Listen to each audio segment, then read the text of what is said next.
आंखों में थे अश्क, आंखों में थे अश्क, दृश्य न देख पा रहा था। आंखों में थे अश्क, दृश्य न देख पा रहा था।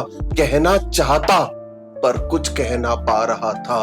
आंखों में थे अश्क, दृश्य न देख पा रहा था। जैसे ही अश्क बहते, जैसे ही अश्क बहते, इधर उधर हो जाता। अश्कों को पीकर, अश्कों को पीकर एक जगह बैठ जाता। जैसे ही अश्क बहते, इधर उधर हो जाता। मैं दृष्टा था और देख रहा था दृश्य, उस दृश्य को देखकर हो गया अदृश्य। मैं दृष्टा था और देख रहा था दृश्य। एक बाप के आंसू सूख गए थे, जैसे सूखा पड़ जाता है और गायब हो जाता है नदी का पानी। एक बाप के आंसू सूख गए थे। हृदय में उसके भरा था गम, हृदय में उसके भरा था गम। चुप था, चुप था, कुछ कह ना पा रहा था। आखिर अंतिम विदाई थी, अपने हाथों से सजाई थी अपने बेटे की लाश। आखिर अंतिम विदाई थी, अपने हाथों से सजाई थी अपने बेटे की लाश। इस दृश्य ने हजारों ख्याल पैदा किए, इस दृश्य ने हजारों ख्याल पैदा किए।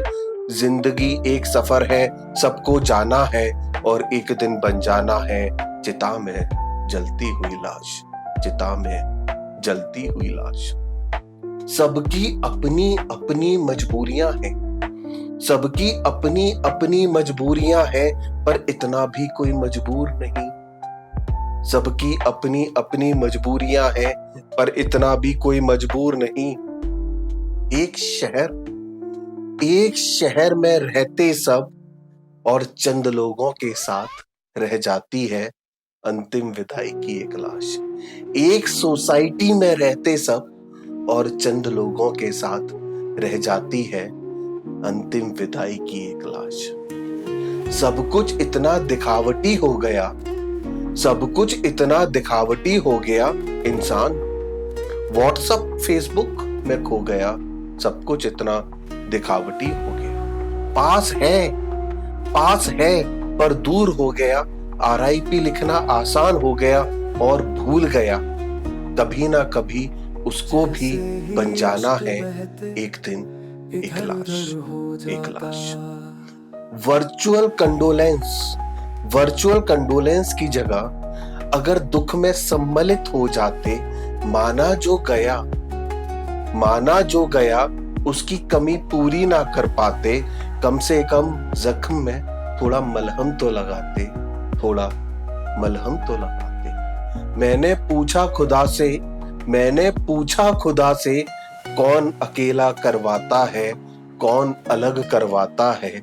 खुदा ने कहा जिसको कहते हैं ईगो, खुदा ने कहा जिसको कहते हैं ईगो, जिसको कहते हैं अहंकार मतलब स्वार्थ, वो एक दूसरे से जुदा करवाता है और इंसान अकेला हो जाता है और इंसान अलग हो जाता है। आंखों में थे अश्क, दृश्य ना देख पा रहा था। कहना चाहता पर कुछ कह ना पा रहा था। आंखों में थे अश्क। नमस्कार दोस्तों, बताइएगा ये कविता कैसी लगी। ये जितने भी प्रैक्टिकल और सामाजिक इश्यूज हैं मैं उसको लेके लिखता हूँ। आजकल ये सोसाइटी में देखो, एक अपार्टमेंट में, एक सोसाइटी में 150-200 लोग फ्लैट्स होते हैं और अगर कोई मर जाए तो 4 लोग भी नहीं है। तो एक बहुत बड़ा सवाल है सामाजिकता का, इंसानियत का, और ये हो रहा है। भगवान करे, ईश्वर करे कि सबके अंदर इंसानियत जागे, पहले एक इंसान बन जाए। नमस्कार, धन्यवाद, जय हिंद, जय भारत, वंदे मातरम।